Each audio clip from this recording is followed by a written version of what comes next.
ಮಾತಾ ಕಿ, ಭಾರತ್ ಮಾತಾ ಕಿ.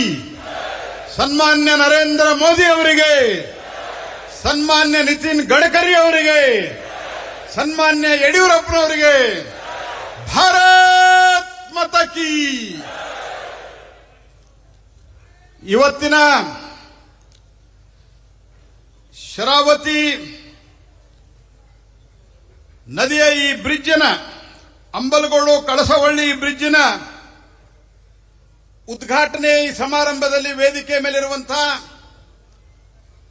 ನಮ್ಮೆಲ್ಲರ ನೆಚ್ಚಿನ ನಾಯಕರು,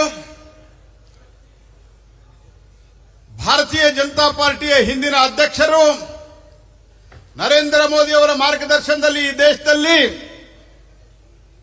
ಒಂದು ಬಹುದೊಡ್ಡ ರಸ್ತೆ ಕ್ರಾಂತಿಯನ್ನು ನಿರ್ಮಾಣ ಮಾಡಿ ಇವತ್ತು ಅವರು ಗಡಕರಿಯಾಗಿ ಉಳಿದಿಲ್ಲ, ಅವರು ರೋಡ್ ಕರಿಯಾಗಿ ಉಳಿದಿದ್ದಾರೆ ಅನ್ನುವಂತಹ ಮಾತನ್ನು ನಾನು ಹೇಳಲಿಕ್ಕೆ ಬಯಸ್ತೇನೆ. ರೋಡ್ ಕರಿ ಅಂತಾನೆ ಅವ್ರಿಗೆ ಹೆಸರು. ಮ್ಯಾನ್ ಆಫ್ ನ್ಯಾಷನಲ್ ಹೈವೇ ಅಂತ ಯಾರನ್ನಾದ್ರೂ ದೇಶದೊಳಗ ಮುಂದಿನ ತಲಾಂತರವರೆಗೆ ಕರೆದ್ರೆ ಅದು ಸನ್ಮಾನ್ಯ ನಿತಿನ್ ಗಡ್ಕರಿ ಅವರು ಅನ್ನುವಂಥದ್ದನ್ನ ನಾವು ನೆನಪಿಟ್ಟುಕೊಳ್ಬೇಕಾಗ್ತದೆ ಸ್ನೇಹಿತರೆ.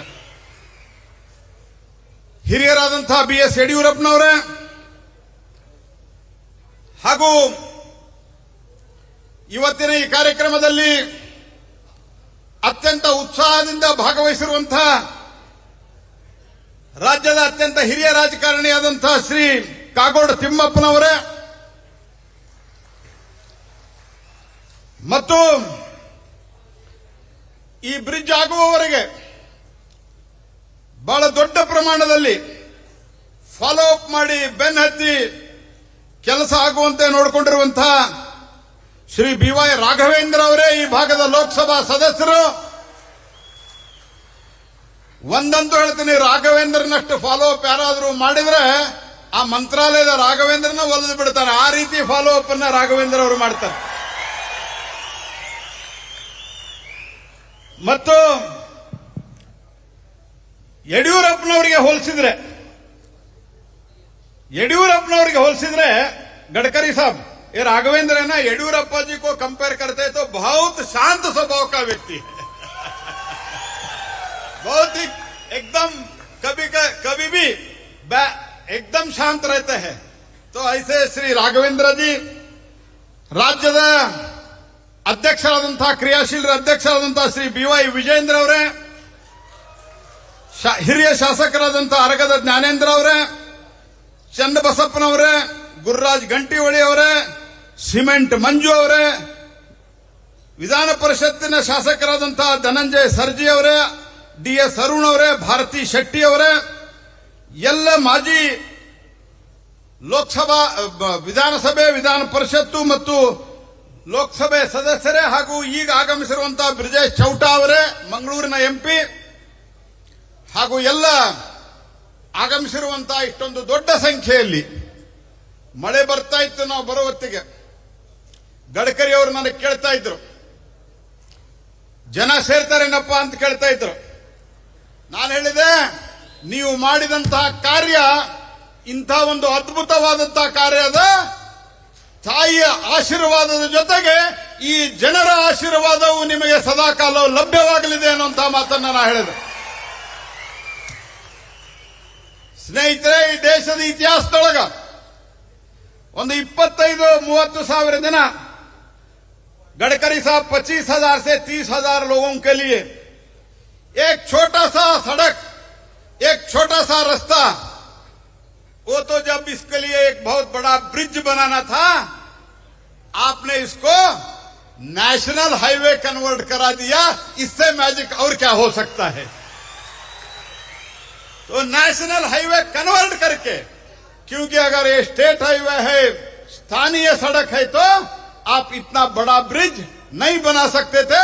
इसलिए आपने ಇದನ್ನು ಒಂದು ಸನ್ಮಾನ್ಯ ಗಡ್ಕರಿ ಅವರು ಮೊದಲೊಂದು ಸಾಮಾನ್ಯ ರಸ್ತೆ ಇದ್ದದ್ದನ್ನ ರಾಷ್ಟ್ರೀಯ ಹೆದ್ದಾರಿಯನ್ನಾಗಿ ಪರಿವರ್ತಿಸಿ 473 ಕೋಟಿ ರೂಪಾಯಿಯ ಒಂದು ಈ ಬ್ರಿಡ್ಜ್ ಅನ್ನು ಅವರು ನಿರ್ಮಾಣ ಮಾಡಿದ್ದಾರೆ. ಸ್ನೇಹಿತರೆ, ಮತ್ತು ನಮ್ಮ ಪ್ರಧಾನಮಂತ್ರಿಗಳ ಒಂದು ನಿರ್ದೇಶನ ಇದೆ ನಮ್ಮೆಲ್ಲರಿಗೂ. ಆ ನಿರ್ದೇಶನ ಏನು ಅಂತಂದ್ರೆ ನೀವು ಏನು ಶಂಕುಸ್ಥಾಪನೆಯನ್ನ ಮಾಡ್ತೀರಿ ನೀವೇ ಉದ್ಘಾಟನೆ ಮಾಡಬೇಕಂತ ಹೇಳಿ ಅದನ್ನ ಸನ್ಮಾನ್ಯ ಗಡ್ಕರಿ ಅವರು 100% ಅವರು ಮೊದಲಿನಿಂದಲೇ ಪಾಲನೆ ಮಾಡ್ತಾ ಬಂದಿದ್ದಾರೆ. ಯಾವ ರಸ್ತೆ, ಯಾವ ಬ್ರಿಡ್ಜ್, ಯಾವ ಹೈವೇ ಅವರು ಶಂಕುಸ್ಥಾಪನೆ ಮಾಡ್ತಾರೆ ಅದನ್ನ ಅವರೇ ಉದ್ಘಾಟನೆ ಮಾಡ್ತಾರೆ ಅನ್ಲಿಕ್ಕೆ ಇವತ್ತು ಈ ಸಿಗಂದೂರು ಬ್ರಿಡ್ಜ್ ಒಂದು ಉದಾಹರಣೆ ಅಂತ ನಾನು ಭಾವಿಸ್ತೇನೆ ಸ್ನೇಹಿತರೆ.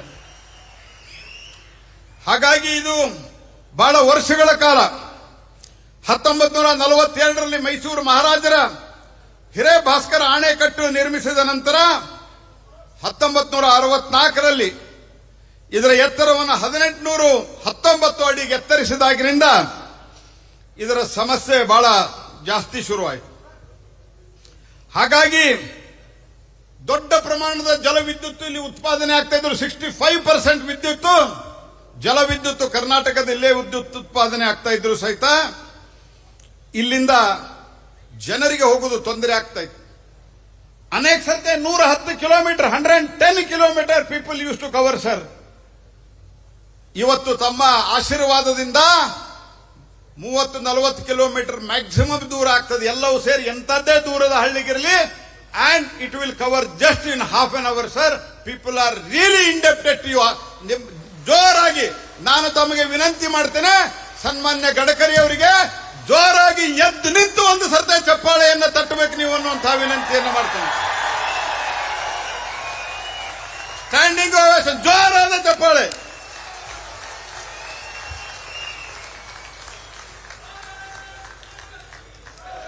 ಅಂಬಾರಗೊಡ್ಲು ಕಳಸವಳ್ಳಿ ಸೇತುವೆ ಇದಕ್ಕೊಂದು ಬಹಳ ದೊಡ್ಡ ಹೋರಾಟದ ಒಂದು ಬಹುದೊಡ್ಡ ಇತಿಹಾಸ ಇದೆ. ನನಗೆ ಹೆಸರು ಸರಿ ನೆನಪಿಲ್ಲ, ರಾಘವೇಂದ್ರ ಹೇಳಬೇಕು, ಪರಮೇಶ್ವರ್ ಅಂತ ಒಬ್ಬರು ಇದ್ರಿಲ್ಲ, ಅವರು ಹೋರಾಟ ಶುರು ಮಾಡಿದ್ರು. ಅದಾದ ನಂತರ ನಮ್ಮ ರಾಘವೇಂದ್ರ ಅವರ ಇದರಲ್ಲಿ ನಿಮಗೆ ಒಂದು ನಮಸ್ಕಾರ. ಅದಾದ ನಂತರ ನಮ್ಮ ಇಲ್ಲಿಯ ಸ್ಥಳೀಯ ಹುಡುಗ ಒಬ್ಬವ ನಮ್ಮ ರಾಘವೇಂದ್ರ ಯಡಿಯೂರಪ್ಪನವರ ಬಹಳ ಆಪ್ತನೇ ಹೌದವನು, ಪ್ರಸನ್ನ ಅಂತ ಹೇಳಿ, ಅವನು ಈ ಹೋರಾಟ ಸಮಿತಿಯ ಅಧ್ಯಕ್ಷತೆ ವಹಿಸಿದ. ನನಗೆ ಗೊತ್ತಿಲ್ಲ, ನಾನು 17-18ರಲ್ಲಿ ಇಲ್ಲಿ ಬಂದಾಗ ನನಗೆ ಅಲ್ಲಿ ಆ ಕಡೆ ಕರ್ಕೊಂಡೋದ್ರು ಒಂದು ಊರಿಗೆ, ಅಲ್ಲಿ ಸಿಗಿಸಾಕಿಸ್ಬಿಟ್ರು. ನೋಡ್ರಿ ಜನ ದಿವಸ ಹೆಂಗ್ ಮಾಡ್ತಾರಂತ ಹೇಳಿ, ನಿಮ್ಗೆ ಗೊತ್ತಾಗ್ಲಿ ಅಂತ ಹೇಳಿ. ಸೊ ಅದಾದ ನಂತರ ರಾಘವೇಂದ್ರ ಅವರು ಉಪಚುನಾವಣೆಯಲ್ಲಿ ಮತ್ತೊಮ್ಮೆ MP ಆದ ನಂತರ ಯಡಿಯೂರಪ್ಪನವರು ರಾಘವೇಂದ್ರ ಅವರು ಸತತವಾಗಿ ಫಾಲೋ ಅಪ್ ಮಾಡಿದ್ರು. ಈ ಪ್ರಸನ್ನ ಅನೇಕ ಸತ್ಯ ಆತನು ಡೆಲ್ಲಿಗೆ ಬಂದ. ಯಾಕಂದ್ರೆ ರಾಘವೇಂದ್ರ ಏನ್ ಮಾಡ್ತಾ ಇದ್ರು, ತಾವು ಮೊದಲು ಒತ್ತಾಯ ಮಾಡ್ತಾ ಇದ್ರು, ಆಮೇಲೆ ಈ ಡೆಲಿಗೇಷನ್ ಕಳಿಸ್ತಾ ಇದ್ರು. ಹಾಗಾಗಿ ಇವರ ಎಲ್ಲರ ಒಟ್ಟ ಹೋರಾಟದ ಪರಿಣಾಮ ಅವತ್ತು ಒಂದ್ ಸರ್ತೆ ಸಿಕ್ಕಾಕೊಂಡಾಗ ನನ್ನ ಜೊತೆಗೆ ದಿವಂಗತ ಭಾನುಪ್ರಕಾಶ್ ಅವರು ನನ್ನ ಜೊತೆಗೆ ಪ್ರಯಾಣ ಮಾಡ್ತಾ ಇದ್ರು. ಭಾನುಪ್ರಕಾಶ್ ಅವರು ಹೇಳಿದ್ರು, ನಿಮಗೆ ಇವತ್ತು ಕಷ್ಟದ ಅನುಭವ ಆಗಿದೆ, ನೀವು ಸ್ವಲ್ಪ ಈ ಪ್ರಯತ್ನಕ್ಕೆ ಕೈ ಜೋಡಿಸ್ರಿ ಅಂತ ಹೇಳಿ. ಹಾಗಾಗಿ ಮಾಡಿದ್ದು ಸನ್ಮಾನ್ಯ ಗಡ್ಕರಿ ಅವರು, ಬೆನ್ನತ್ತಿದ್ದು ರಾಘವೇಂದ್ರ ಅವರು, ಇಲ್ಲಿಯ ಜನ ಹೋರಾಟ ಸಮಿತಿಯವರು. ಆದರೆ ಇಷ್ಟು ದೊಡ್ಡ ಸಂಖ್ಯೆಯಲ್ಲಿ ಜನರಿಗೆ ಸಹಾಯ ಆಗಿದೆ. ಇವರೆಲ್ಲರಿಗೂ ನಾನು ಕೃತಜ್ಞತೆಯನ್ನು ಅರ್ಪಿಸ್ತೀನಿ. ಇವತ್ತು ಭಾನುಪ್ರಕಾಶ್ ಅವರು ನಮ್ಮ ಮಧ್ಯೆ ಇಲ್ಲ, ಅವರಿಗೆ ನಾನು ಶ್ರದ್ಧಾಂಜಲಿಯನ್ನು ಅರ್ಪಿಸ್ತೇನೆ. ಯಾಕಂದ್ರೆ ಅವರು ಇದರ ಬಗ್ಗೆ ಹಲವಾರು ಬಾರಿ ನನಗೆ ನೆನಪನ್ನ ಮಾಡಿದ್ರು. ಹಾಗಾಗಿ ಸ್ನೇಹಿತರೆ, ರಾಘವೇಂದ್ರ ಅವರು ನಾನು ಹೇಳಿದ್ದಲ್ಲ, ಯಾವುದೇ ಕೆಲಸ ಇರಲಿ ಬಹಳ ದೊಡ್ಡ ರೀತಿಯಲ್ಲಿ, ಬಹಳ ಹಿಂದೆ ಬೆನ್ನತ್ತಿ, ಒಂದು ಸ್ವಲ್ಪ ಹಾಸ್ಯಮಯವಾಗಿದ್ರೆ ಬೇತಾಳ ಬೆನ್ನತ್ತಿದಂಗ ಬೆನ್ನ ಹತ್ತಿ ಕೆಲಸವನ್ನ ಮಾಡಿಸ್ತಾರೆ. ಬೆನ್ನು ಬಿಡದ ಬೇತಾಳ ಅಂತಾರಲ್ಲ, ಆ ರೀತಿ ಕೆಲಸವನ್ನ ಮಾಡಿಸ್ತಾರೆ. ಹಾಗಾಗಿ ಈ ಕೆಲಸ ಆಗಿದೆ.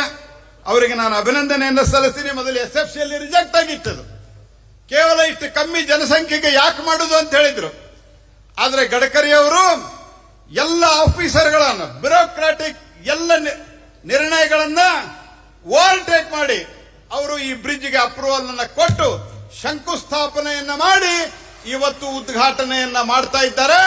ಇದಕ್ಕೆ ಕಾರಣ ಇವತ್ತು ದೇಶದಲ್ಲಿರುವಂತಹ ನರೇಂದ್ರ ಮೋದಿ ನೇತೃತ್ವದಲ್ಲಿ ಇವತ್ತೇನಿದೆ, ಮೋದಿ ಹೈತೋ ಮುಮ್ಕಿನ್ ಹೈ ಅನ್ನುವಂತಹ ಮಾತೇನಿದೆಯಲ್ಲ, ಅದನ್ನ ಗಡ್ಕರಿ ಅವರು ಕೂಡ ಸಾಧ್ಯ ಮಾಡಿ ತೋರಿಸಿದ್ದಾರೆ ಅನ್ನುವಂತಹ ಮಾತನ್ನು ಹೇಳ್ತೇನೆ. ಹಾಗಾಗಿ ಹಲವಾರು ಇವತ್ತು ದೇಶದಲ್ಲಿ ಏನಿವತ್ತು ಪ್ರಧಾನಮಂತ್ರಿ ಗ್ರಾಮ್ ಸಡಕ್ ಯೋಜನೆ ಅಟಲ್ ಬಿಹಾರಿ ವಾಜಪೇಯಿ ಶುರು ಮಾಡಿದ್ರು.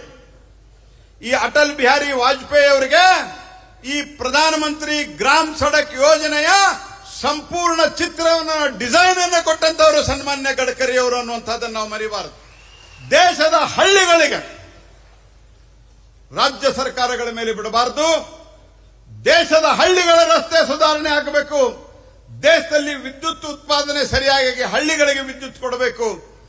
ಈ ರೀತಿಯಾದಂತಹ ಒಂದು ಕಲ್ಪನೆ ಕೊಟ್ಟು ಪ್ರಧಾನಮಂತ್ರಿ ಗ್ರಾಮ್ ಸಡಕ್ ಯೋಜನೆಯ ಇವತ್ತು ರೂವಾರಿ ಅಟಲ್ ಬಿಹಾರಿ ವಾಜಪೇಯಿ ಆದ್ರೆ ಅವತ್ತಿನ ಕಾಲದಲ್ಲಿ 90ರ 98ರ 99ರ ದಶಕದಲ್ಲಿ ಅದರ ಹಿಂದಿನ ರೂವಾರಿ ಸನ್ಮಾನ್ಯ ಗಡ್ಕರಿ ಅವರು ಅನ್ನುವಂಥದ್ದನ್ನು ನಾವು ನೆನಬೇಕಾಗ್ತದೆ ಸ್ನೇಹಿತರೆ. ಹಾಗಾಗಿ ಹಲವಾರು ಪ್ರಥಮಗಳನ್ನ ಸನ್ಮಾನ್ಯ ಗಡ್ಕರಿ ಅವರು ನಿರ್ಮಾಣ ಮಾಡಿದ್ದಾರೆ. ಈ ದೇಶದೊಳಗ ನಮ್ಮ ಸರ್ಕಾರ ಬರೋಕ್ಕಿಂತ ಮೊದಲು 96,000 ಕಿಲೋಮೀಟರ್ ನ್ಯಾಷನಲ್ ಹೈವೇ ಇತ್ತು. ಇವತ್ತು ಆ 96,000ದಲ್ಲಿ 6 ವರ್ಷದ ಅಟಲ್ ಬಿಹಾರಿ ವಾಜಪೇಯಿ ಸರ್ಕಾರದಲ್ಲಿ 30,000 ಕಿಲೋಮೀಟರ್ ಆಗಿತ್ತು. 36,000 ಕಿಲೋಮೀಟರ್. ಇದನ್ನ ಯುಪಿಎ ಸರ್ಕಾರ ಅಫಿಡವಿಟ್ ಸಲ್ಲಿಸಿದೆ ಸುಪ್ರೀಂ ಕೋರ್ಟ್ನಲ್ಲಿ. ಇದರ ಅಂದ್ರೆ ಇಡೀ ಕಾಂಗ್ರೆಸ್ ಸರ್ಕಾರದ ಕಾಲದಲ್ಲಿ 60,000 ಕಿಲೋಮೀಟರ್ ರಸ್ತೆ ಆದರೆ ಈ 10 ವರ್ಷದಲ್ಲಿ ಮೋದಿ ಅವರ ಮಾರ್ಗದರ್ಶನದಲ್ಲಿ ಗಡ್ಕರಿ ಅವರ ಒಂದು ಸಾರಥ್ಯದಲ್ಲಿ 50,000 ಕಿಲೋಮೀಟರ್ ನ್ಯಾಷನಲ್ ಹೈವೇನ ನಾವು ಮಾಡಿದ್ದೇವೆ ಸ್ನೇಹಿತರೆ. ಕರ್ನಾಟಕದಲ್ಲಿ ಮೊದಲು 6,200 ಕಿಲೋಮೀಟರ್ ನ್ಯಾಷನಲ್ ಹೈವೇ ಇದ್ರೆ ಗಡ್ಕರಿ ಅವರು ಬಂದ ನಂತರ 9,600 ಕಿಲೋಮೀಟರ್ ನ್ಯಾಷನಲ್ ಹೈವೇ ಕೇವಲ ಕರ್ನಾಟಕದಲ್ಲಿ ಮಾತ್ರ ಆಗಿದೆ ಅನ್ನುವಂತಹ ಸಂಗತಿಯನ್ನು ನಾವು ಮರೆಯೋದಿಲ್ಲ ಸ್ನೇಹಿತರೆ. ಹಾಗಾಗಿ ಭಾರತ್ ಮಾಲಾ ಇರಬಹುದು, ಭಾರತ್ ಮಾಲಾದಲ್ಲಿ ಬಹಳ ದೊಡ್ಡ ಪ್ರಮಾಣದಲ್ಲಿ ಕರ್ನಾಟಕಕ್ಕೆ ಕೊಡುಗೆಯನ್ನು ಕೊಟ್ಟಿದ್ದಾರೆ. ಅದೇ ರೀತಿ ದೆಹಲಿ ಮೀರ 96 ಕಿಲೋಮೀಟರ್ ಎಕ್ಸ್ಪ್ರೆಸ್ ಹೈವೇ ಘೋಷಣೆ ಮಾಡಿಬಿಟ್ಟು ಹೋಗಿದ್ರು ಹಿಂದಿನವರು. ಆದ್ರೆ ಸನ್ಮಾನ್ಯ ಗಡ್ಕರಿ ಅವರು ಅದನ್ನ ಎಕ್ಸಿಕ್ಯೂಟ್ ಮಾಡಿದ್ರು.